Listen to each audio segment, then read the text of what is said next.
而壞苦咧就係話咧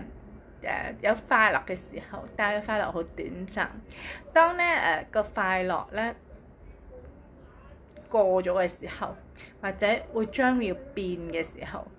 其實咧帶來嘅痛苦係啦，帶來嘅痛苦就係你冇咗呢樣嘢嘅失落同埋痛苦，即係好似人哋拍拖或者一啲感情嘅關係係咪？咁開頭拍拖好開心，好甜蜜啦，好好。咁當要即係要即係唔可以繼續一齊嘅時候，嗰個失落感係冇咗個陪伴係，同埋會好即係你好中意佢，你會好痛苦咯。呢個就叫壞苦。係啦，唔單止拍拖，仲有其他嘅關係都可以有壞苦，其他即係遇到嘅事物都可以有壞苦，係啦，因為會變，係啦。咁而咧幸苦係咩咧？佢就話幸苦咧係仲有一個苦嘅幸苦，係啦，就係咧，因為咧其實咧呢個世界咧所有嘢或者宇宙咧所有嘢都會變，係咁變嘅時候咧，會帶來你嘅不安，甚至乎咧你係覺得即接受唔到呢啲無常，咁所以帶嚟嘅苦就叫做幸苦啦，係啦，都同壞苦都有啲似喎，係咪？係啊，咁所以係苦咯，係啊，咁所以原來咧三苦就係呢三苦，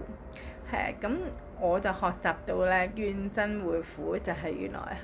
真係有呢樣嘢嘅喎，係啦，咁咧點解會有呢樣嘢咧？其實咧係由於咧過去世啦所積落嚟嘅嗰啲叫咩怨恨，唔能夠去解脫，未能夠解得到，即係你未解得到，所以會帶埋落呢一世嗰度解唔到，所以要解呢啲結，係啦。